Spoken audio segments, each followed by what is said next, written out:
Okay, welcome everyone to another Monday Night at the Beat. We're on our marathon. This is week 4. I believe we have 2 more weeks approximately.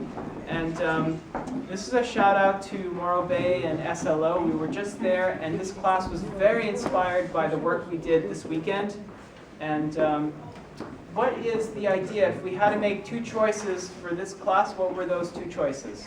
Ocho or not to Ocho?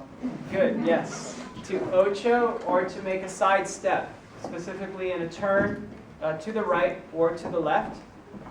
We did, because the theme is what for the whole series? Transitions. Yeah, we could add a transition of embrace from close to open. But more importantly in this class, even if there was no transition, what were we focused on? The axis. And what kind of relationship between the leader and the follower? Mirroring or matching. Mirroring. In a turn, what's the relationship? Earth and moon. Yeah?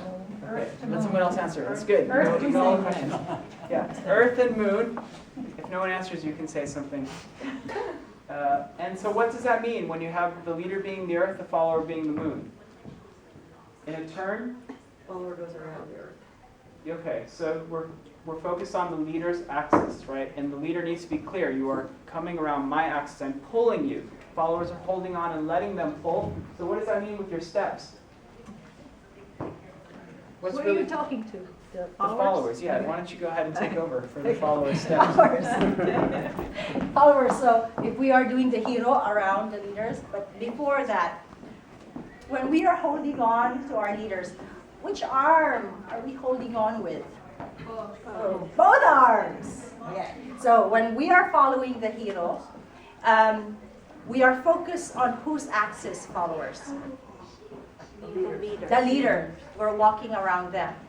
And what kind of walking steps are we making around them? What is the quality? Equal distance. Equal distance. And this analogy of what? Fire and ice. Fire and ice. It's usually the way we're walking or the way we're stepping is ice. That means we have control in our reach. We have control in the transfer of weight. We have control on how we're collecting. And then the fire has something to do with our hips or our Ocho factory. And when we feel a pivot coming, we need to be able to activate those hips and pivot strongly. Yeah, and enough. Okay, Homer. I just asked them to be a little quiet. Okay. So for the leaders, what's our focus when we're about to lead an Ocho versus a turn? Whose axis? Her. If we're going to lead an Ocho. You put follower on her axis. Leaders, are you still rotating your spine when you're leading an Ocho? No. Yes! In fact, you're rotating it to the same direction as you would a turn. That's where a lot of problems happen. And that's where we start using our right hand to kind of guide our partner around her axis. But if you time it right and the follower is making a nice step, okay, you can engage what part of her body? Her core, her spine, her Yeah, core. her spine, what do we call it? Her Ocho factory. Yes. Oh, Exactly, yeah. the spiral, the Ocho factory. Okay, so followers want to develop that and that's ready to go. That's like what? Fire or ice? Fire. And the step is? Nice. Okay, all these beautiful analogies. So this is one of the biggest issues in tango is to make this Ocho happen versus a side step. If you have the embrace, fine, you can block it and contain it or shape it. But to be able to do this as more advanced dancers from using this position, from the spine idea, from timing idea, is a whole other level of dancing. It just gives you more, okay, it enhances your dance. And we recommend that you, as teachers, we're giving you these tools to work on for next week. Okay, I guess that's it. We'll do a little demonstration. Look at how often we go from turns to Ochos, and we will also probably go from open to close embrace often. To go back to close embrace, what am I doing? Yeah, tilting towards my partner at the right moment to close the book if we're coming from an Ocho. So obviously if I want to open up, I have to hang back at the right time. So if you're ready for that kind of stuff, you can watch that time.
Siento que me pegas, saber que te hice mal.